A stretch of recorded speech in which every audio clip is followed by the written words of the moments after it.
So D J ಬಗ್ಗೆ first ನಾವು ಮಾತಾಡ್ತೀವಿ. ಯಾಕೆ ಡಿ ಜೆ ಮಾಡಬಾರದು, ಯಾಕೆ ಎಲ್ಲರಿಗೂ ಒಂದು ಯಾಕೆ ಪೊಲೀಸರು ಡಿ ಜೆ ಹಾಕ್ಕೊಂಡು ತೊಂದರೆ ಮಾಡ್ತಾ ಇದ್ದಾರೆ ಅಂದರೆ ಎಲ್ಲರ ತಲೆಯಲ್ಲಿದೆ. ನಾವು ಯಾಕೆ ಡಿ ಜೆ ಬೇಡ ಅಂದರೆ ಹೇಳ್ತೀವಿ ಅಂದರೆ, ನಾವು ಕಣ್ಣಲ್ಲಿ ನೋಡುವುದು ಡಿ ಜೆ ಹಾಕ್ಕೊಂಡು ಸಿಕ್ಕಾಪಟ್ಟ ಸೌಂಡ್ ಹಾಕೋ ಸಂದರ್ಭದಲ್ಲಿ ಪರ್ಸ್ನಲಿ ನಾನು ನೋಡಿದ್ದೀನಿ, ಸ್ಟ್ರೋಕ್ ಆಗಿದೆ ಜನರಿಗೆ. ಸೊ ಹಾರ್ಟ್ ಅಟ್ಯಾಕ್ ಬರ್ತದೆ. ಡಾಕ್ಟರ್ಸ್ ಕಡೆ ನಾನು ಮಾತಾಡಿದ್ದೀನಿ. ಡಾಕ್ಟರ್ಸ್ ಲಾಸ್ಟ್ ಇಯರ್ ನಾನು ಬೇರೆ ಜಿಲ್ಲೆಯಲ್ಲಿ ಇರುವಾಗ ವಿಡಿಯೋ ಕೂಡ ಮಾಡಿ ಕೊಟ್ಟಿದ್ದೀನಿ. ಹೆಂಗೆ ಆಗುತ್ತೆ ಅಂದರೆ, ಪೇಸ್ ಮೇಕರ್ ಅಂದರೆ ಹೃದಯದಲ್ಲಿ ಒಂದು ಹಾಕ್ಕೊಳ್ತೀವಿ. ಹಾರ್ಟ್ ಬೀಟಲ್ಲಿ ಎಲೆಕ್ಟ್ರಿಕ್ ಸಿಗ್ನಲ್ ಕಮ್ಮಿ ಆಗುವಾಗ ನಾವು ಒಂದು ಪೇಸ್ ಮೇಕರ್ ಅಂದರೆ ಇಲ್ಲಿ ಹಾರ್ಟಲ್ಲಿ ಹಾಕ್ಕೊಳ್ತೀವಿ. ಅದೇ ರೀತಿಯಲ್ಲಿ ನಾರ್ಮಲ್ ಹಾರ್ಟಲ್ಲಿ ಇರುವವರೆಗೂ ಒಂದು ಡಿ ಜೆ ಸೌಂಡ್, ಸಿಕ್ಕಾಪಟ್ಟ ಡಿ ಜೆ ಸೌಂಡ್ ಇರುವ ಸಂದರ್ಭದಲ್ಲಿ it will influence the heart electrical signal ಅಂದರೆ ಹೇಳ್ತಾ ಇದ್ದಾರೆ. ಅದರಿಂದ ಹಾರ್ಟ್ ಅಟ್ಯಾಕ್ ಬರೋದಕ್ಕೆ, ಸ್ಟ್ರೋಕ್ ಬರೋದಕ್ಕೆ ಚಾನ್ಸಸ್ ಇದೆ. ನಾರ್ಮಲ್ ಇರೋದಕ್ಕೆ ಯಂಗ್ಸ್ಟರ್ಸು ಕೂಡ ಬರ್ತದೆ. ಎರಡು, ಇದು ಕುಣಿಯೋದು ಯಾರು? ಯಂಗ್ಸ್ಟರ್ಸ್ ಮಾತ್ರ ಕುಣಿತಾ ಇದ್ದೀವಿ. ಇರ್ರೆಸ್ಪೆಕ್ಟಿವ್ ಆಫ್ ಕಾಸ್ಟ್ ಕಮ್ಯುನಿಟಿ, ವಯಸ್ಸಾಗಿರೋರಿಗೆ ಅವ್ರಿಗೇನು ಉತ್ತರ ಕೊಡ್ತೀವಿ, ನಾವು ಮಾತ್ರ ಕುಣಿತಾ ಇದ್ದೀವಿ. ನಾಯಿಗಳಿಗೆ, ಪ್ರಾಣಿಗಳಿಗೆ, ಪಕ್ಷಿಗಳಿಗೆ ಅದು ಎಲ್ಲಿ ಹೋಗ್ತದೆ? ಸೊ ಇದರಲ್ಲಿ ನಾವು ಎಲ್ಲರೂ ಬದುಕಬೇಕಾ? ಒಬ್ಬರು ಒಂದು ದಿವಸ ಕುಣಿದು ಸಿಕ್ಕಾಪಟ್ಟ ಸೌಂಡ್ ಹಾಕೋದು ಮಾತ್ರ ಅಲ್ಲ. ಈಗ ಸುತ್ತಮುತ್ತ ನಾಯಿಗಳಿರ್ತದೆ, ಪ್ರಾಣಿಗಳಿರ್ತದೆ, ಎತ್ತು ಇರ್ತದೆ, ರೈತರು ಇರ್ತೀವಿ. ಅದು ಮಾತ್ರ ಅಲ್ಲ, ವಯಸ್ಸಾಗಿರೋರಿಗೆ ತೊಂದರೆ ಆಗ್ತದೆ. ರಾತ್ರಿ ಟೈಮಲ್ಲಿ ಒಂದು ಸಾರಿ ನಿದ್ದೆ ಹೋಗಿಬಿಡ್ತಂದ್ರೆ ಮತ್ತೆ ಅವ್ರಿಗೆ ನಿದ್ರೆ ಬರಲ್ಲ. ಇನ್ನು ರಾತ್ರಿ ನಾವು ಪೂರ್ತಿ ಆಗ್ತೀವಿ. ಕೆಲವೊಬ್ಬರಿಗೆ 8 ಗಂಟೆಗೆ ಮಲಗಿ 4 ಗಂಟೆ 5 ಗಂಟೆ ಮಧ್ಯರಾತ್ರಿಯಲ್ಲಿ ಒಂದು ಸೌಂಡ್ ಹಾಕ್ಕೊಂಡು ಹೋಗಿಬಿಡ್ತಾರೆ. ಅಂದರೆ ಒಂದು ಸಾರಿ ನಿದ್ದೆ ಕೆಟ್ಟು ಹೋಗುತ್ತಂದ್ರೆ ಮತ್ತೆ ಬರಲ್ಲ. ಪ್ರತಿ ದಿವಸ ನಮಗೆ ಜಯಂತಿ ಅಂದರೆ ವರ್ಷದಲ್ಲಿ ಒಂದು 10 ಜಯಂತಿ, 10 ಬೇರೆ ಬೇರೆ ಫಂಕ್ಷನ್ಸ್ ಬರ್ತದೆ, ಮದುವೆ ಇರ್ತದೆ. ಪ್ರತಿ ಸಾರಿ ನಾವು ಇದಕ್ಕೆ ಅವಕಾಶ ಕೊಡ್ತೀವಿ ಅಂದರೆ ಅವ್ರ ಲೈಫ್ ಏನಾಗೋದು? ನಾವು ನಾಳೆ ನಮಗೆ ವಯಸ್ಸಾಗಲ್ವ? ಇದು ಮಾತ್ರ ಅಲ್ಲ, ಹಾಸ್ಪಿಟಲ್ಸ್ ಇದೆ. ಐ ಹ್ಯಾವ್ ಸೀನ್ ಪೇಷಂಟನ್ನು ಒಂದು ಕಡೆಯಿಂದ ಇನ್ನೊಂದು ಕಡೆ ಶಿಫ್ಟ್ ಮಾಡೋದು. ಜಯಂತಿ ಬಂದ್ಬಿಡ್ತಂದ್ರೆ ಹಾಸ್ಪಿಟಲ್ಲಿ ಇರೋಕ್ಕಾಗಲ್ಲ. ಹಾಸ್ಪಿಟಲಲ್ಲಿ ಆ ಝೋನ್ ಅಂದರೆ ಪರ್ಟಿಕ್ಯುಲರ್ಲಿ ಸೈಲೆಂಟ್ ಝೋನ್ ಅಂದರೆ ಮೆನ್ಷನ್ ಮಾಡಿರ್ತಾರೆ.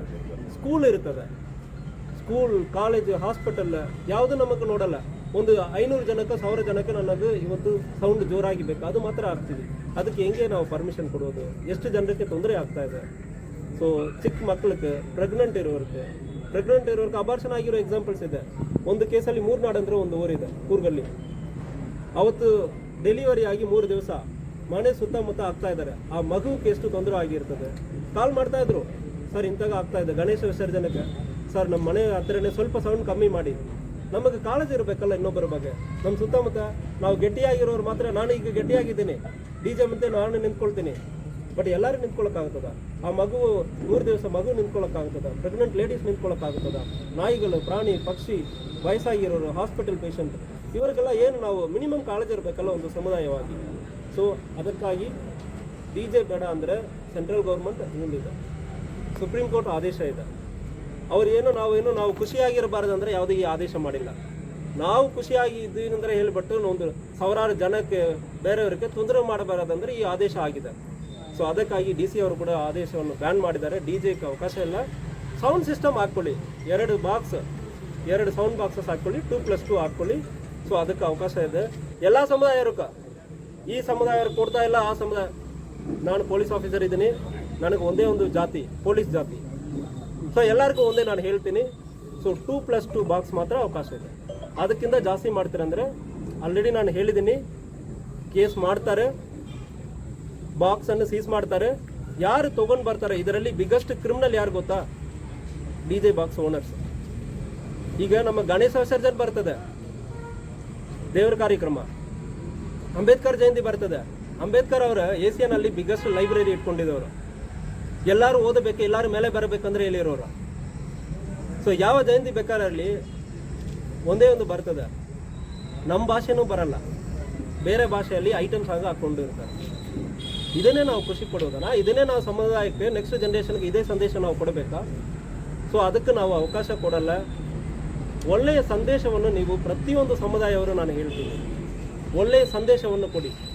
ಇಲ್ಲಿ ಎಷ್ಟೋ ಒಂದು ಮ್ಯೂಸಿಷಿಯನ್ ಇರ್ತಾರೆ, ಡ್ರಮ್ಸ್ ಎಷ್ಟೋ ಒಂದು ವ್ಯತ್ಯಾಸವಾಗಿ ಡ್ರಮ್ಸ್ ಇರ್ತದೆ, ಮ್ಯೂಸಿಕಲ್ ಇನ್ಸ್ಟ್ರೂಮೆಂಟ್ಸ್ ಇರ್ತದೆ. ಅದಕ್ಕೆ ಅವಕಾಶ ಕೊಡಿ. ಲೋಕಲ್ ಸಾರ್ವಜನಿಕರಿಗೂ ಕೆಲಸ ಕೊಡಿ. ಈಗ ನೀವು ಡಿ ಜೆ ಹಾಕೋದಲ್ಲಿ ಯಾವನು ಬೆನಿಫಿಷರಿ? ಒಬ್ಬ 1 ಲಕ್ಷ 2 ಲಕ್ಷ ಅಂದರೆ ತೊಗೊಂಡು ಹೋಗ್ತಾನೆ. ಅದನ್ನೇ ನೀವು ಡ್ರಮ್ ಸೆಟ್ ಇರೋವರೆಗೂ ಕೊಡ್ತೀರಂದ್ರೆ 10 ಜನ ಬದುಕು ಚೆನ್ನಾಗಿರ್ತದೆ. ಲೋಕಲ್ ಮ್ಯೂಸಿಷಿಯನ್ಗೆ ಒಂದು ಅವಕಾಶ ಸಿಗ್ತದೆ. ವಾದ್ಯಗಳಿರ್ತದೆ, ವಾದ್ಯ ಗೋಷ್ಠಿ ಇರ್ತದೆ, ಅವ್ರಿಗೆ ಅವಕಾಶ ಸಿಗುತ್ತದೆ. ಇವ್ರಿಗೆಲ್ಲ ನೀವು ಕೆಲಸ ಕೊಡಲ್ಲ ಅಂದ್ರೆ ಆಫ್ಟರ್ 10-15 ಇಯರ್ಸ್ ಯಾರು ಬರ್ತಾರೆ ಈ ಕೆಲಸಕ್ಕೆ, ಯಾರು ಇರ್ತಾರೆ, ಏನು ಕೆಲಸ ಸಿಗ್ತದೆ ಜನರಿಗೆ? ನಾವು ಎಲ್ಲ ಕೆಲಸನೂ ಮಾಡಬೇಕಲ್ಲ, ಎಲ್ಲರಿಗೂ ಒಂದೊಂದು ಅವಕಾಶ ಇರ್ತದೆ. ಸೊ ಎಲ್ಲರೂ ಬದುಕನ್ನು ನೋಡಬೇಕಾ? ಈಗ DJ ಹಾಕ್ಬಿಟ್ಟು ಒಂದು ಕಿವಿ ಕೇಳದೆ ಹೋಗಬೇಕು, ಗರ್ಭಿಣಿಯವ್ರಿಗೆ ತೊಂದರೆ ಆಗಬೇಕು, ಪ್ರಾಣಿಗಳಿಗೆ ತೊಂದರೆ ಆಗಬೇಕು, ಇದೇ ಮಾಡಬೇಕಂದ್ರೆ ಇದಕ್ಕೆ ಅವಕಾಶ ಇಲ್ಲ. ಸೊ ಅವರ ಮೇಲ್ಗಡೆ DJ ಓನರ್ಸ್ ಯಾರ್ಯಾರು ಇಟ್ಕೊಂಡಿದ್ದಾರೋ ಕೇಸ್ ಹಾಕ್ತೀವಿ, ಸೀಸ್ ಮಾಡ್ತೀವಿ. ನಮ್ಮ ಮಾತಕ್ಕೆ ಬೆಲೆ ಇಲ್ಲ, ಕಾನೂನಿಗೆ ಬೆಲೆ ಇಲ್ಲ ಅಂದರೆ ನಾವು ಕಠಿಣ ಕ್ರಮ ಕೈಗೊಳ್ತೀವಿ. ಸೊ ಅವರ ಬೆನಿಫಿಷರಿ ಇದ್ದಾರೆ, ಅವ್ರಿಗೂ ಗೊತ್ತಿರಬೇಕು, ಕಾನೂನನ್ನು ಅವರು ಪಾಲನೆ ಮಾಡಬೇಕು. ಆರ್ಗನೈಸರ್ಗೆ ಪ್ರೆಷರ್ ಇರ್ತದೆ, ಪೊಲಿಟಿಕಲ್ ಪಾರ್ಟಿಗೆ ಪ್ರೆಷರ್ ಇರ್ತದೆ, ಒಂದು ಯಾವುದೋ ಒಂದು ಸಂಘದವ್ರಿಗೆ ಸಮಸ್ಯೆ ಇರ್ತದೆ, ಅದು ಅವ್ರಿಗೆ ತೊಗೊಂಡು ಬರ್ತಾರಲ್ಲ, ಇವ್ರು ತೊಗೊಂಡು ಬರ್ತಾರಲ್ಲ, ನೀವು ತೊಗೊಂಡು ಬನ್ನಿ ಅಂದ್ರೆ ಇವನು ಕಾನೂನು ಪಾಲನೆ ಮಾಡಬೇಕಲ್ಲ. ಸೊ DJ ಯಾರ್ಯಾರು ಓನರ್ಸ್ ಇದ್ದಾರೋ DJ ಓನರ್ಸ್ ಜೈಲಿಗೆ ಹೋಗೋದು ಖಂಡಿತ. ಸರ್, ಮೀಟ್ರ್ ಬಡ್ಡಿ ಹಾಕ್ಕೊಂಡು ವಸೂಲಿ ಮಾಡ್ತಾ ಇರೋದು, ಇಂಥ ಮಾಹಿತಿ ನಮಗೆ ಕಂಪ್ಲೇಂಟ್ ಆಗಿ ಬರ್ತಾ ಇಲ್ಲ. ಗೋಕಾಕ್ ಜನರಿಗೆ ನಾನು ಹೇಳ್ಕೊಳ್ಳೋದು ಏನಂದರೆ, ಮೀಟ್ರ್ ಬಡ್ಡಿ ಯಾವನು ಮಾಡಿಕೊಂಡು ನಿಮ್ಮ ಜಮೀನನ್ನು ಬರ್ಸ್ಕೊಂಡಿದ್ದಾನಂದ್ರೆ ಯಾವುದು ಎದುರ್ಕೊಳ್ಳಬೇಡ, ನಮ್ಮ ಕಡೆ ಬನ್ನಿ, ರಿಜಿಸ್ಟ್ರೇಷನನ್ನು ನಾವು ಕ್ಯಾನ್ಸಲ್ ಮಾಡೋದಕ್ಕೆ ಅವಕಾಶ ಇದೆ. ಮೀಟ್ರ್ ಬಡ್ಡಿ ಯಾವನು ತೊಗೊಳ್ತಾನಂದ್ರೆ ಜೈಲಿಗೆ ಹಾಕ್ತೀವಿ. ಯಾರು ಬಂದು ತೊಂದರೆ ಮಾಡುವುದು ಯಾವುದು ಮಾಡ್ತಾನಂದ್ರೆ ಹೊಸ ಆ್ಯಕ್ಟು ಇದೆ, ಹಳೆ ಆ್ಯಕ್ಟು ಇದೆ. ಯಾರೇ ಬಂದು ಒಂದು ಮೀಟ್ರ್ ಬಡ್ಡಿ ಹಾಕಿ ತೊಂದರೆ ಮಾಡೋ ಸಂದರ್ಭದಲ್ಲಿ ಯಾರಿಗೆ ಅವಕಾಶ ಇಲ್ಲ, ಕಠಿಣ ಕ್ರಮ ಕೈಗೊಳ್ತೀವಿ.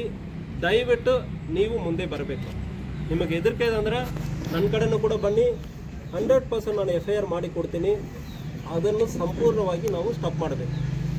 ಸೊ ಯಾರು ರಿಜಿಸ್ಟರ್ಡ್ ವೆಂಡರ್ 24%, 14% ಅಂದರೆ ಒಂದು ಲಿಮಿಟ್ ಇದೆ. ಸ್ಟೇಟ್ ಗೌರ್ಮೆಂಟಲ್ಲಿ ಲೆಸ್ ದೆನ್ 20% ಮಾತ್ರ ನೀವು ಕಲೆಕ್ಟ್ ಮಾಡಬೇಕಂದ್ರೆ ಇದೆ. ನನಗೆ ಗೊತ್ತಿರುವಂಗೆ 14 to 16%ಗಿಂತ ಜಾಸ್ತಿ ಬಡ್ಡಿ ತೊಗೊಳ್ಬಾರ್ದು. 1 ಲಕ್ಷಕ್ಕೆ 1 ವರ್ಷಕ್ಕೆ ಸ್ಟೇಟ್ ಗೌರ್ಮೆಂಟ್ ಆದೇಶ ಪ್ರಕಾರ 14ರಿಂದ 16 ಸಾವಿರಕ್ಕಿಂತ ಜಾಸ್ತಿ ಬಡ್ಡಿ ತೊಗೊಳ್ಬಾರದು. ಸೆಂಟ್ರಲ್ ಗೌರ್ಮೆಂಟ್ ಮೈಕ್ರೋ ಫೈನಾನ್ಸಲ್ಲಿ 24% RBI ಗೈಡ್ಲೈನ್ಸ್. ಬೇಕಾದ್ರೆ ಒಂದು ಸಾರಿ ಚೆಕ್ ಮಾಡ್ಕೊಳ್ಳಿ.